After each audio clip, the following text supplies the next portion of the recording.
सर्वांना नमस्कार. जय नाना. आपण चैतन्यपीठाच्या YouTube वाहिनीवरून आत्मसंवाद ही प्रबोधन मालिका गेले 5.5 वर्ष अखंडितपणे प्रसारित करीत आहोत. या प्रबोधन मालिकेमध्ये आपले सद्गुरू आदरणीय बाबा महाराज वेगवेगळ्या बहुमोल अशा विषयांवर आपल्याला प्रबोधन करीत असतात. तो विषय आपल्याला समजावून सांगत असतात. गेल्या 72 पुष्पांपासून आदरणीय बाबा महाराज श्री दत्त पुराण याविषयी प्रबोधन करीत आहेत.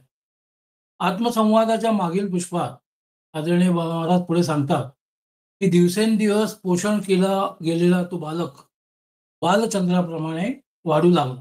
11वे वर्ष लागले असताना यथाविधी त्याची मुंज करून संस्कारशील ब्रह्मचारी जितेंद्रिय नहुषाला वसिष्ठ मुनींनी शिक्षण दिले. शिक्षा व्याकरण सहित पदक्रमासहित वेद सर्व विद्या कला आणि शास्त्रे अर्थासह त्याला शिकवले. विशेष करून प्रयोग उपसंहाराच्या विधानासह धनुर्वेद औपनिषदातील ज्ञान इतिहास पुराण यासह राजनीतीचे शिक्षण त्याला दिले. नहुष सुद्धा मनासह कर्माने भक्तीने गुरुची सेवा करू लागला. चंद्रवंशात उत्पन्न झालेल्या नहुषाचे अशा प्रकारे श्री दत्तात्रयाने रक्षण केले आणि गुरु असलेल्या वसिष्ठांकडून नहुषाने सर्व संस्कार आणि विद्यांचे संपादन केले. श्री दत्त पुराणाच्या उपासना कांडातील 6व्या अष्टकाचा दुसरा अध्याय इथे समाप्त होतो. पुढच्या अध्यायात स्वामी महाराज पुढे सांगतात की दुःखातून रक्षण अशी एक वेळ जे प्रार्थना करतील त्याचे तो रक्षण करतो. नेहमी तत्पर असलेल्या भक्तांची उपेक्षा परमेश्वराकडून कशी होईल? हुंडासुराने बालक नेले असता प्रातःकाळ झाला आणि मंत्रशक्ती संपली असता सर्व लोक झोपेतून जागे झाले.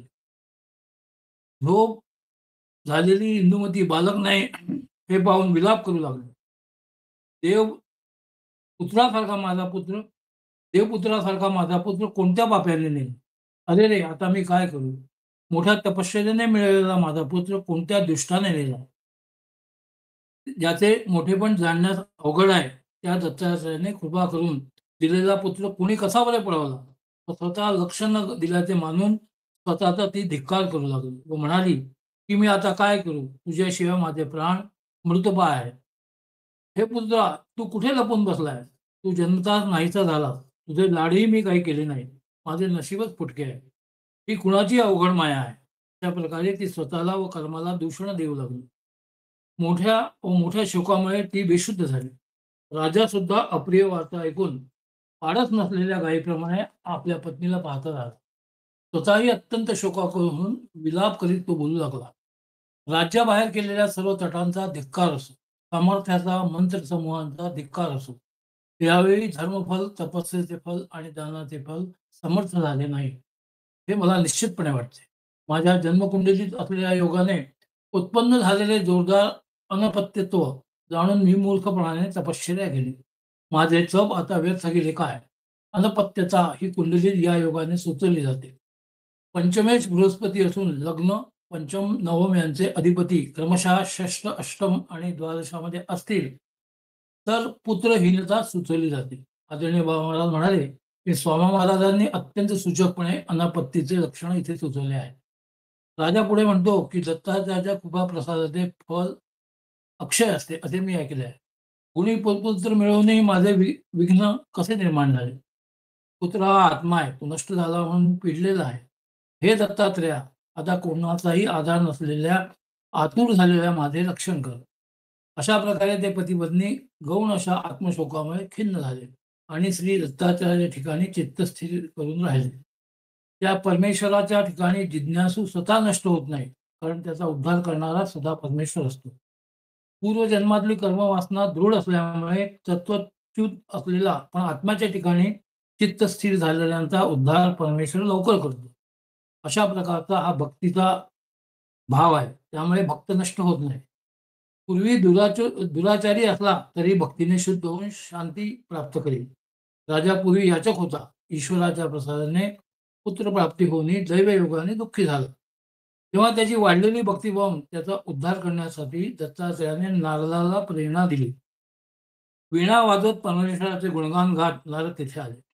राजाने नारदाची यथाविधी पूजा करून आपले दुःख सांगितले. नारद सुद्धा हसून म्हणाले, राजा, ज्याच्या एकमेव स्मरणाने दुःखाचा सत्वर नाश होतो त्याचा तू दास आहे. त्यामुळे अन्यथा वेगळे कसे होईल? निर्गुण असूनही जो भक्ताच्या रक्षणासाठी अत्रिपुत्र झाला, त्या ईश्वराची 100 वर्षे तू सेवा करीत राहिलास. तरी हे राजा तू शोकमुक्त होणार नाहीस का? नष्ट होणाऱ्या पुत्राचा, घराचा, शरीराचा तुला काय उपयोग? दत्तात्रय हे सुस्वरूप लोक आहेत. त्या दत्तात्रयाला तू शरण जा. ज्याच्यासाठी तू शोक करीत आहे तो कोणाच्या तरी मुनिश्रेष्ठाच्या घरी सुरक्षित आहे.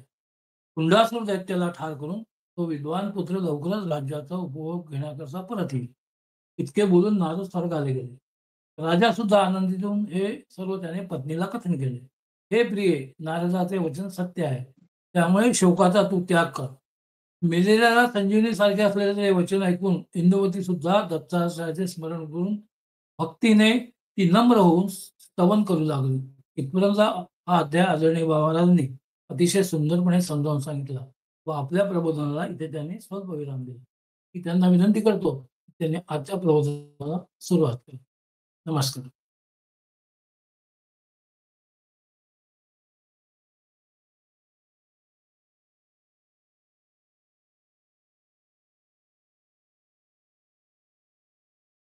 अनुसूया त्रिसंभूतो दत्तात्रेयो दिगंबरः मर्तृगामी स्वभक्तानां उद्धरतां भव संकटा.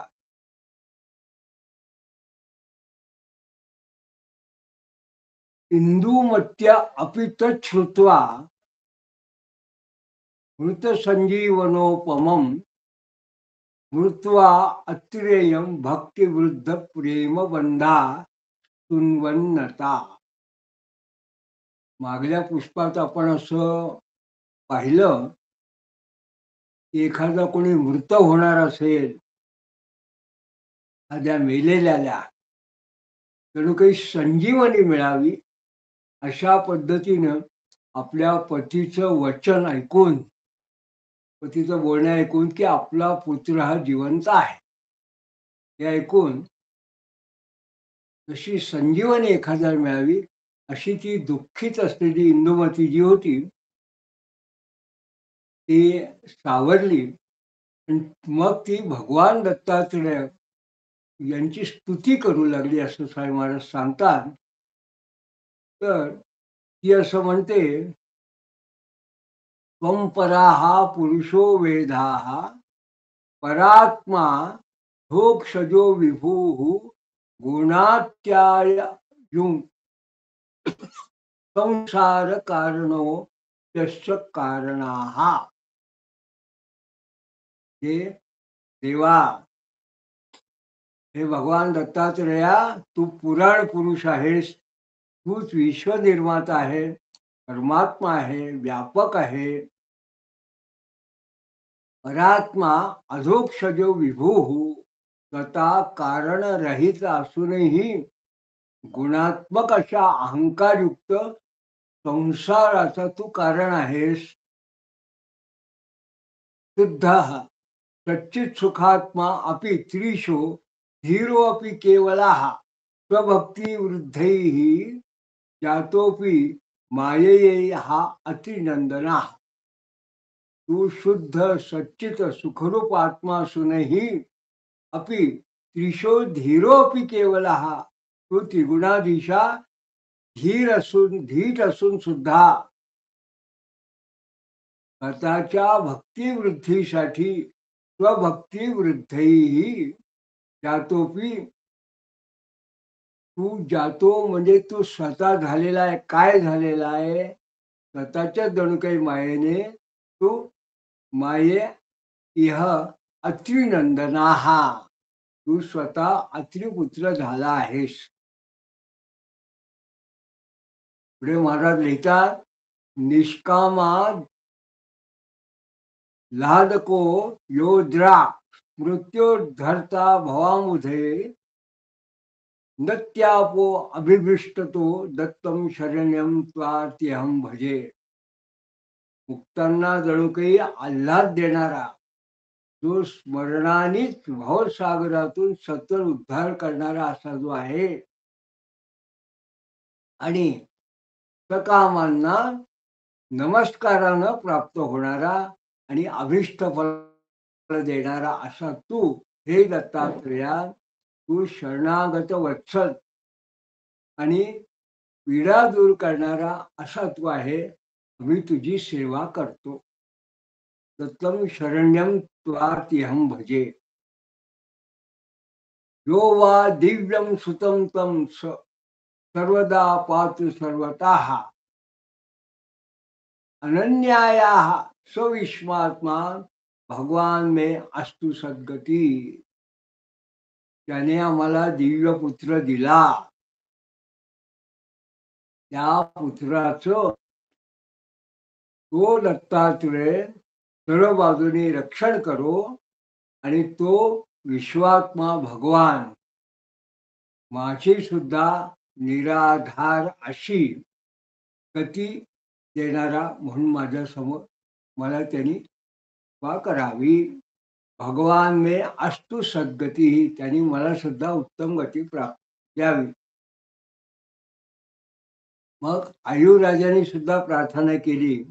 तो आयुराजा म्हणतो, आयुराजाप्यो वाचेश पुरुषाध्यक्ष सद्गुरो दत्तात्रेय जगन्नाथम त्राहि मां भवसंकटात. तो आयुराजा म्हणाला, हे ईशा पुरुषाध्यक्षा सद्गुरो जगन्नाथा दत्तात्रेया, माझं या संसार संकटातून रक्षण कर.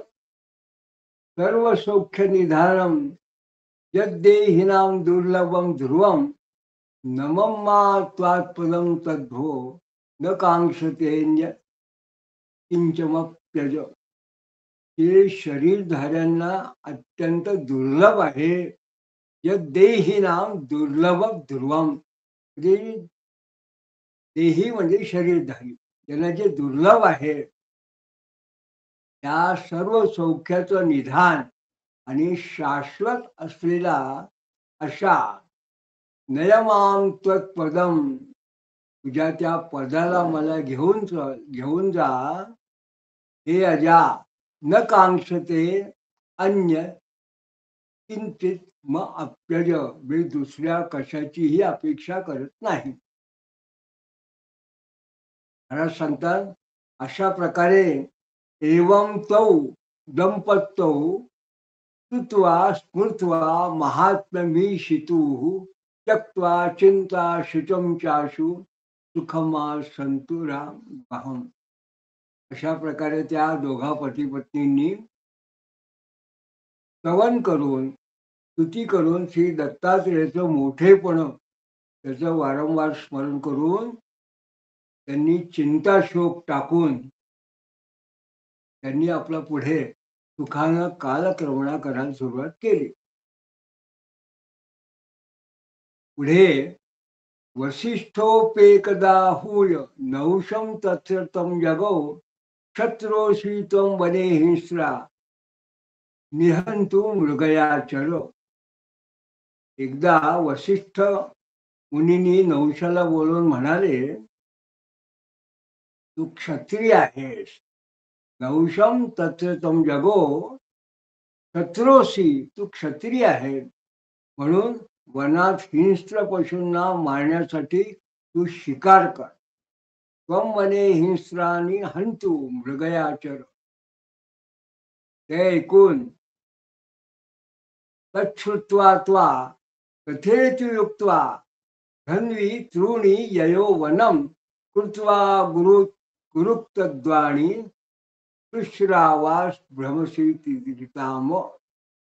ते ऐकून ठीक आहे असं म्हणून तो धनुष्य भाता घेऊन वनात गेला आणि गुरुवचनाप्रमाणे वागून त्यांनी जेव्हा सुरुवात केली तेव्हा त्यांनी वागायला जेव्हा सुरुवात केली वनात, तेव्हा त्यांनी आकाशवाणी ऐकली.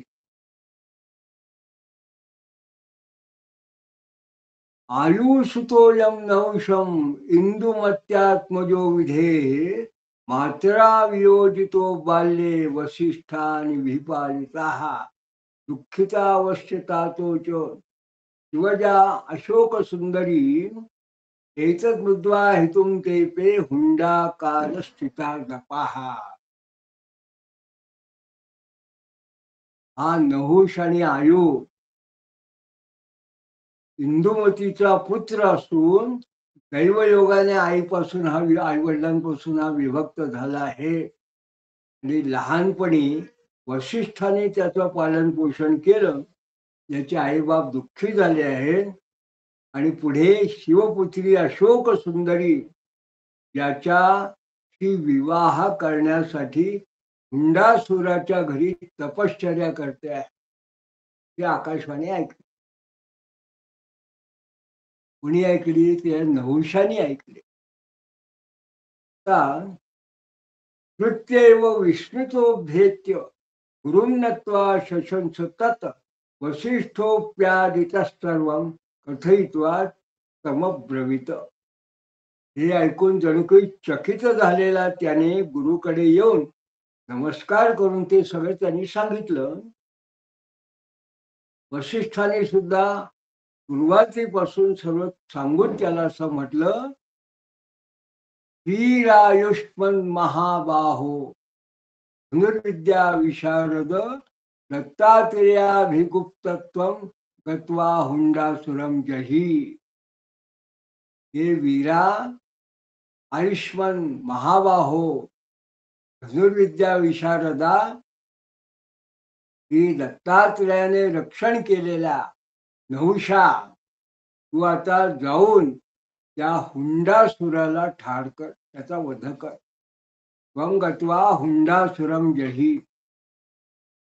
या ठिकाणी दत्त पुराणातल्या उपासना कांडातला जो 6वा अष्टक आहे त्याचा 3रा अध्याय या ठिकाणी समाप्त झाला. आणि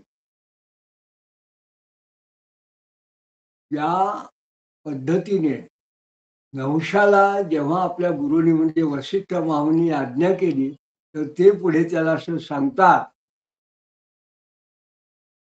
त्वावतः पाहिनं शिष्या नित्य नित्यपज्ञो पतितं मुनी उत्थाप्यलिंगं नहुषं मूर्धन्ना द्वायसो ब्रवीत. तुमच्या या शिष्याचे रक्षण कर असून पायावर मस्तक ठेवलेला नहुषाला उठवून आलिंगन देऊन त्याच्या मस्तकाचं अवघ्राण करून ते मुनी असं त्याला म्हणतात, ब्राह्मणा पितरो देवा दुरितान पांतु रोदसी पुरुषांच मा प्रभवतु दुःशंस सर्वथा जय.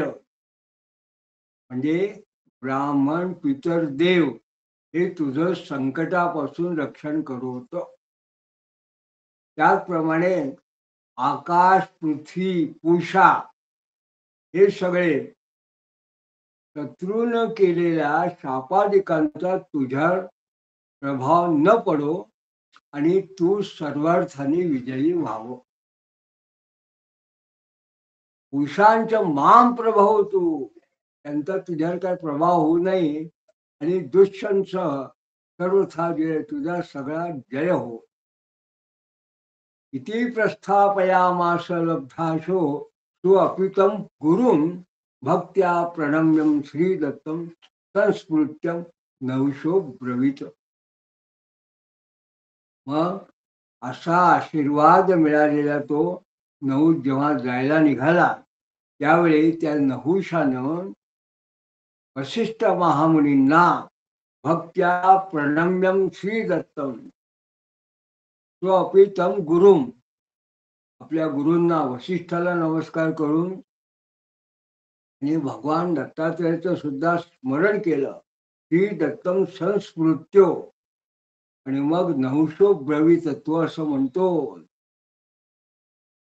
यो निषेक प्रभृत्य अद्य यावस्नेहार्द रक्षमां स चा अतिनंदनो युद्धे जयं दत्वा अवतु प्रभुः. त्यानं गर्भाधानापासून आजपर्यंत स्नेहानं माझं रक्षण केलं.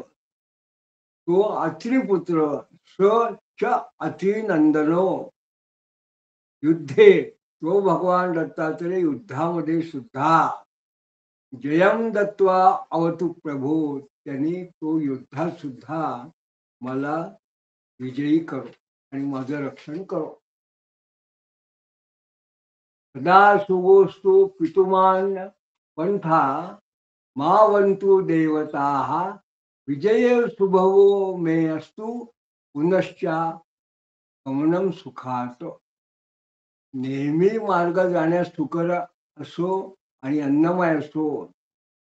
देवता माझं रक्षण करो, मला विजयामध्ये सहजता लाभो आणि पुन्हा माझे आगमन जे आहे ते सुखाचं हो.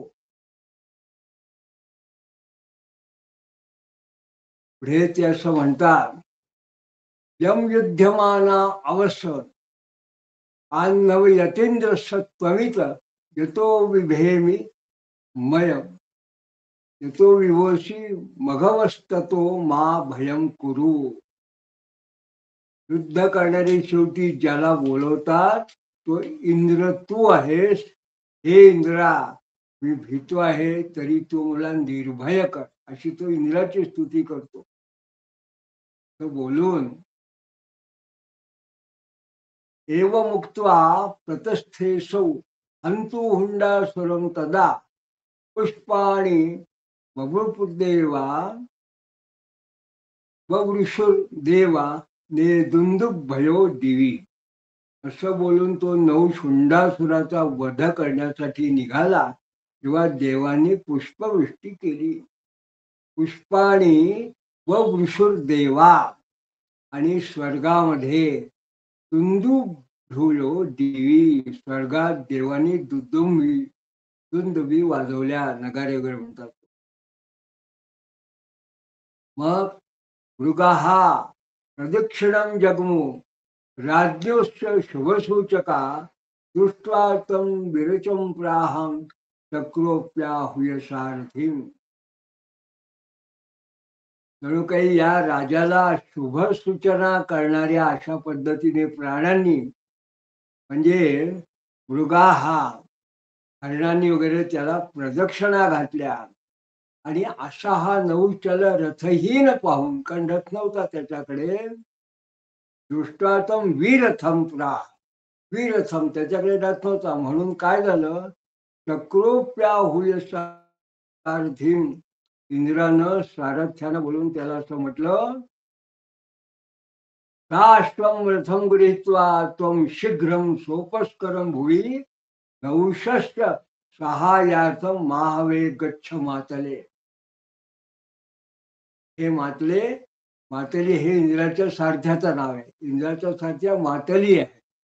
या मातली त्याने असं म्हटलं, तू ताबडतोब सत्वरं रथं गृहीत्वा काष्टम रथं गृहीत्वा त्वां शीघ्रं, तू सत्वर घोड्यासह सामग्रीसह रथ घेऊन पृथ्वीवर युद्धात नहुषाच्या साह्यासाठी जा.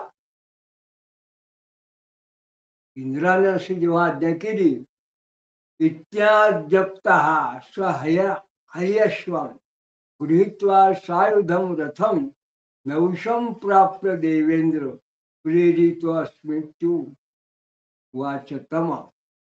अशी आज्ञा केलेला तो मातली हिरवे घोडे असलेला हयश्व गृहीत्वा आयुधासह रथ घेऊन सायुधम रथम, रथ घेऊन नहुषाकडे येऊन देवेंद्राने मला पाठवला आहे. देवेंद्र प्रेरितो अस्मिन इत्युवाच तम, असं त्यांनी ते नहुषाला सांगितलं. मग कवर्मेषु धिचापास्त्रं तच्छस्त्र मुकुटध्वजं प्रथमाश्चाय हर्यश्वं दिव्यं हुंडासुरं अही. तो असं म्हणतो, कवच बाण धनुष्य अस्त्रांनी सज्ज, छत्र मुकुट आणि ध्वजानं युक्त आणि हिरवे घोडे असलेला या स्वर्गीय इंद्राच्या रथात तू आता आरूढ हो आणि त्या हुंडासुराचा तू नाश कर. हुंडासुरम जही तच्छ्रुत्वा नहुषो हृष्टो रथम नत्वा रुरोहं तम. पायुक्त मंत्रे सन्नद्धो ययो हंतु महासुरम. ते ऐकून आनंदित झालेला नहुष रथाला नमस्कार करून रथात बसला. तच्छुत्वा नहुषो वृत्तो प्रथम नत्वा ते रथाला नमस्कार केला आणि आरुरोहम तम त्यात बसला. आणि मग किमुतस्येव भवती या पायुक्त मंत्राने, पाययुक्त मंत्र हा वेदाचा मंत्र आहे. किमुतस्य भवती असा मंत्र म्हणून ययो हंतू तो महासुराला मारण्यासाठी निघाला. किरीटी कवची छत्री रथी धन्वी सुशारधी श्री दत्तगुप्तो नहुषा सुशुभेचे रवीर्यथा. ते किरीट घातलेला, कवच धारण केलेला, मस्तकावर छत्र असलेला, रथात बसलेला आणि धनुष्य घेतलेला, उत्तम सारथी असलेला आणि दत्तात्रेयानं रक्षण केलेला श्री दत्तगुप्तो नहुषा असा तो नहुष तसा आकाशात सूर्य शोभावा तसा जणू काही शोभायमान होऊ लागला. नहुषा सुशुभे खे रवीर यथा. खे म्हणजे आकाश, हे जसा रवीर यथा म्हणजे सूर्यासारखा. एवढ्यात काय झालं, विज्ञायात्रा अंतरे अशोक सुंदर्या नहुषा गमम आगमम आगत्य प्रेरितारंभा दीना नहुषम ब्रवीत. एवढ्यात अशोक सुंदरी हिला जणू काही नहुषाचं आगमन हे जाणून तिनेच प्रेरित केलेली अशी ती जी रंभा होती ती आगत्य प्रेरिता, तिला जणू काही प्रेरणा दिली त्यांनी. म्हणून ती रंभा जी होती ती दीना नहुषम ब्रवीती, ती दीनपणे नहुषाला असं म्हणाली, प्राप्तास्म्य अशोक सुंदर्या तपस्तीन न प्रेरित भो हुंडम हत्वा वृद्धा तामुद्धोवी त्वर्महसी. हे तपस्वीन, प्रेरणा केलेली मी अशोक सुंदरी, तिच्या जवळून तिच्यापासून मी इथे आले आहे. हुंडा दैत्याला मारून बराच काळ अशी जी तप करून थांबलेली अशी जी ती आहे, त्या अशोक सुंदरीशी लग्न करण्यासाठी तू योग्य आहे. तेव्हा हा राजा म्हणजे हा नहुष असं म्हणाला, राजा हरंभे गच्छत्तम गच्छत्वम ज्ञातम सुरमया दित अंते हुंडासुरे देव्या दर्शनम मे भविष्यती. राजा त्या रंभेला म्हणाला, राजा म्हणजे हा नहुष, तो असं म्हणतो, रंभे तू जा, मला सुरुवातीपासून प्रथम पासून सर्व काही मला माहीत आहे, मी जाणलं आहे. आणि हुंडासुराला मारल्यानंतर मग मी त्या देवीचं दर्शन घेईन, मला त्या देवीचं दर्शन नक्की होईल. मग असं बोलून इत्युक्ता सा ययो रंभा नहुषोप्य सुरा अलयम अतिरांतरे सहाय्यार्थ प्रापुत दैत्यारी सैनिकाहा. असं बोलून ती रंभा गेली आणि मग हा नहुष सुद्धा त्या दैत्याच्या स्थानी गेला. तेव्हा इतक्या सहाय्यासाठी त्या दैत्याचे शत्रू सैनिक तिथे आले. एकीकडे नहुषाबरोबर सुद्धा काही सैनिक आहे, देव आहेत, आणि ते जे याच्याबरोबर आले त्यांचा तो सगळा आवाज वगैरे ऐकला, त्यामुळे ते हुंडासुराचे राक्षस जे होते त्याचे सैनिक ते तिथे आले. महाराज म्हणतात, सिद्ध गुह्यक गंधर्व यक्ष विद्याधरो रजयेहि कृतम कल्कला शब्दम श्रुत्वा भीतो सुरो ब्रवीत. सिद्ध गुह्यक गंधर्व यक्ष विद्याधर यांना सगळ्यांमुळे जो कलकलाट झाला, कोलाहल झाला, आवाज झाला, ते ऐकून जणू काही भ्यायलेला असा तो दैत्य म्हणजे हुंडारो तो असं म्हणाला, द्रुतम यथा द्रुतम गच्छागत कोसौ कुतोरी किंबलोश्चमम ज्ञातेहि शीघ्रम यत्नेन युज्येतात प्रतिक्रिया. रे दूता, का कोण शत्रू कुठून आला आहे, कोसौ कुतोरी कुठला शत्रू आला आहे, किंबलोश्चमम त्याचं बल किती आहे, सैन्य किती आहे, हे लवकर जाण आणि लवकर आणि नंतर त्या प्रतिकाराची प्रयत्नपूर्वक काहीतरी योजना कर असं त्याची लढायचं होतं. तो दूत जो होता तो गेला. अत्वा दूतोपि यत्नेन ज्ञाते ज्ञात्वैत्या आयुराजात्मजा शूर इंद्ररथारूढो नौशो देय आगता नव्हते जे आगता. दूताने सुद्धा जाऊन प्रयत्नपूर्वक त्यांनी सगळी माहिती काढली. मग तो जाणून म्हणाला, आयुराजाचा पुत्र तो शूर आणि जयशील आहे असा नहुष हा इंद्राच्या रथात आरूढ होऊन आलेला आहे. शूर इंद्रा रथवा आरूढो नहुषो केय आगता. इतका ऐकल्यानंतर इत्या करण्या असुरं क्रुद्धो भार्या दासीच्या वल्लभम हतोन वारसो वृतेती प्रपच्छस पुनः कुत. पुन्हा हे ऐकून तो रागवलेला जो हुंडासूर त्यांनी आपली पत्नी दासी आणि आचारी वल्लभ म्हणजे आचार्य त्यांना बोलवलं आणि मग त्यांना म्हटलं की त्या मुलाला बालकाला तुम्ही ठार केलं की नाही, मारलं की नाही असं वारंवार विचारू लागला. प्रपच्छस पुन्हा तर ते म्हणाले, ते ती काय म्हणतात, ते हतो भवता लीड सत्यवित्तू चुरा असुरा करियैव प्रतिकूलं किं दैवं मे किं करोम्यता इत्युक्त्वा यहूय सकलान् दैवत्वान् प्राहो प्रशासनाः सर्वे योद्धू मया सार्धं गंतव्यं संशयम.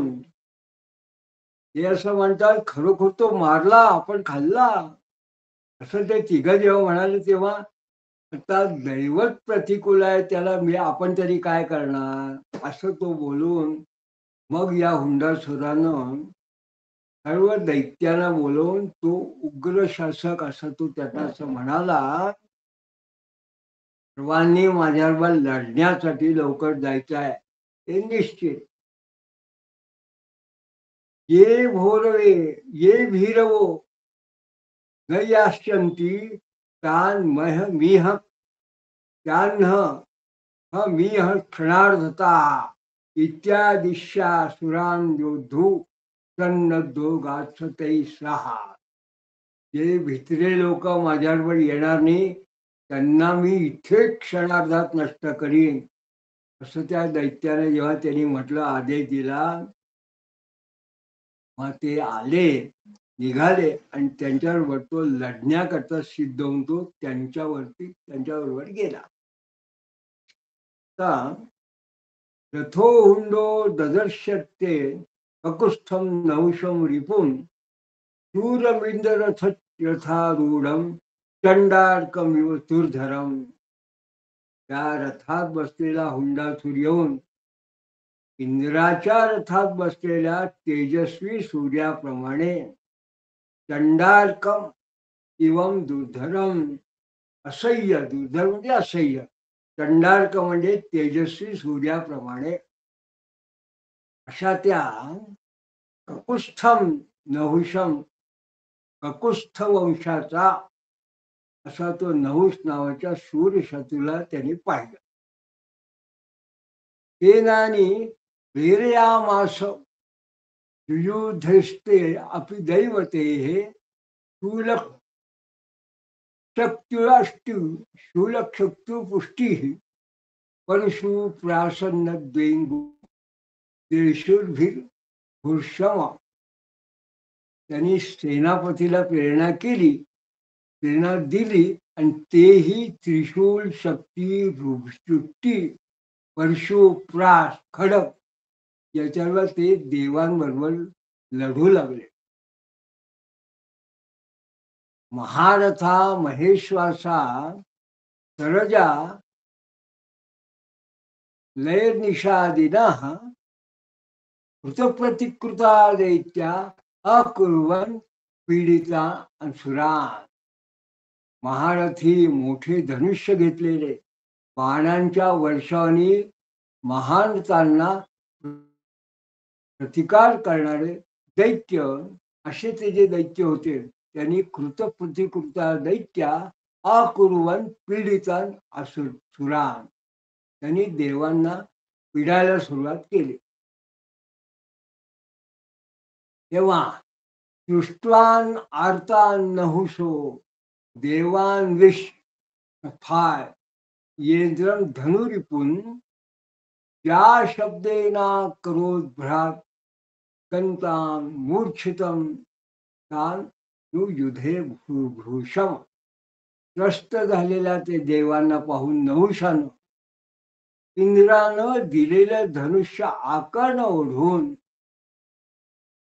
त्या प्रत्यंतेच्या शब्दानं त्या शब्देनान करोद्भ्रांत, त्या शब्दाने जणू शत्रूंना भिवून मूर्छित करून फार मोठी युद्ध केलं.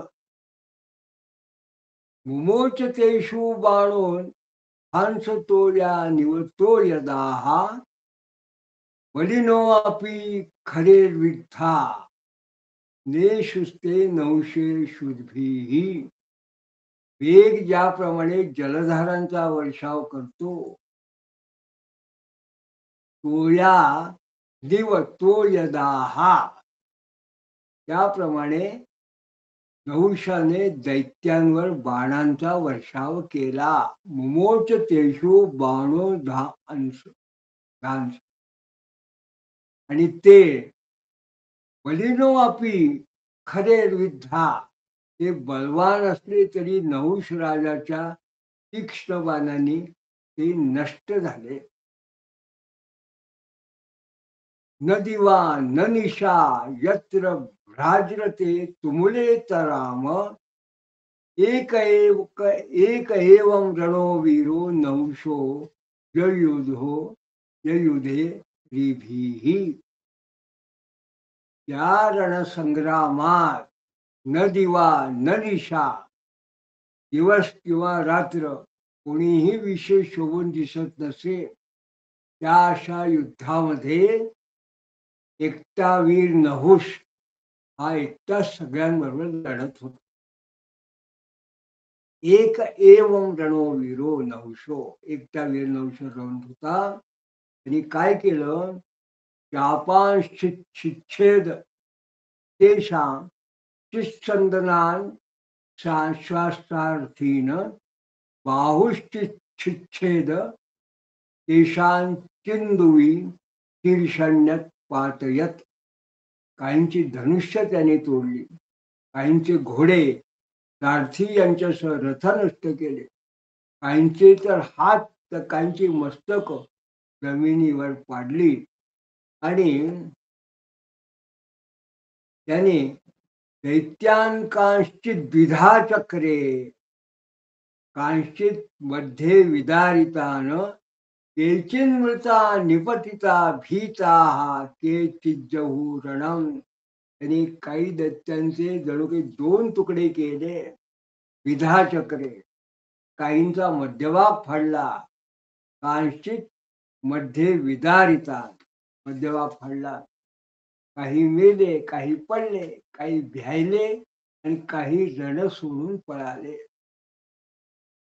आणि हस्तिनो वाजिनो विद्धा मृता भगना रथापि असुराणां बहु रक्तस्रवंत्यो मांसकर्दमाः.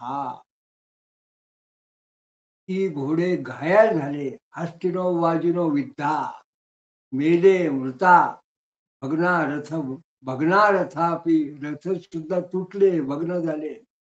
आणि असुराणां बहु रक्तस्रवंत्यो, असुरांच्या दैत्यांच्या मांसांच्या चिखलानं भरलेल्या जणू काही रक्तांच्या नद्या वाहू लागल्या. मांसकर्दम स्रवंतो, हाहाकारो महानाशिक, हुंड सैन्ये तदासुरा नौशं मुनयो प्युचु राजस्वंतस्तु ते जया. जेव्हा हुंडासुराच्या त्या सैन्यात महान असा हाहाकार झाला, तर देव आणि मुनी सुद्धा नहुषाला म्हणाले, राजा तुझं कल्याण असो, तुझ्या विजय असो. मग क्रियमाणवलं दृष्ट्वा शत्रूंच जितकाचिनं क्रुद्धो हुंडा समभ्येत नौशं प्राम भीमवाक्. त्याचं सैन्य क्षीण झालेलं पाहून आणि जणू काही विजयाने प्रकाशणाऱ्या शत्रूला पाहून तो क्रुद्ध हुंड, रागवलेला हुंड असून पुढे येऊन भयंकर असा वाणीने नहुषाला म्हणाला, मा गर्ज गर्ज मर्त्योर्थ, हुंडो अस्मी हा प्रतापवान, जीवन नेष्यसी पश्चात्त्वं सहदेवे मम आग्रत. हे मानवा माझ्या भक्षा, गर्जना करू नको. इथे मी पराक्रमी हुंड आहे, तो माझ्या समोरून देवांच्या सह आता यापुढे परत जाऊ शकणार नाही. शास्ता शूरो अस्मिन् जगता, दुष्टहं किन्न वेत्सि मां, जीवनेच्छा अस्ति चेदेहि शरणं मा गतायुध. मी जगातला, या संपूर्ण जगाचा शूर असा शासक आहे, अजिंक्य असता मला तू जाणत नाही. आणि जाणत नाही काय, जगण्याची जर तुला इच्छा असेल, जीवन इच्छा असती चेदेही असेल, तर निशस्त्र होऊन मला शरण ये, शरणम माम गतायुध. राजा म्हणाला, हा नहुष म्हणतो, राजा अहं सोमवंशस्य चरितं वापि नेदृशं, शूरोऽसि यदि युद्धस्वं वाव दुःखतया अत्र किम. राजा म्हणाला, सोमवंशात उत्पन्न झालेले जे राजाचे असं चरित्र असं कुठेच नाही. तू शत्रू शरण गेला आहे. जर तू खरा शूर आहेस तर युद्ध कर. शूरोशी यदी युद्धस्व. इथे अधिक काय बोलण्याचा काय फारसा उपयोग होणार नाही. वावदृक तया अत्र किम, बोलायचं काय कारण आहे. धीरोऽस्मिन् समरे धीरो, विद्धि त्वां हन्तुमागतं, धनन्या मे प्रसूताया महादुःख त्वया कृतं. मरंगात मी धैर्याने स्थिर उभा आहे, तुला वध करण्यासाठी मी आलोय असं जाणून घे. मला जन्म दिलेल्या आईला, जनन्या मे प्रसूताया महादुःखम त्वया कृतं, माझ्या आईला तू फार त्रास दिलाय. हा हंतु मुद्यस्त्यापि तव प्राणहरोस्म्यहं, दत्तात्रेयाभिगुप्तोस्मिन् को मूढो मा प्रदर्शयेत. मला वार करण्यास सज्ज झालेला तुझ्या मी खऱ्या अर्थाने प्राणाचा घात करणार आहे. भगवान दत्तात्रेयानं माझं रक्षण केलं आहे. दत्तात्रेयाभिगुप्तोस्मी को मूढो माम प्रदर्शयेत. आणि कोणता मूर्ख माझ्याशी युद्ध करील, असं कठोरपणे बोलून इत्युक्ता निष्ठुरं चापं मुद्यम्या आकर्णमाशुगान संधाय मातरी प्राह दैत्यचेष्टा प्रदर्शयन.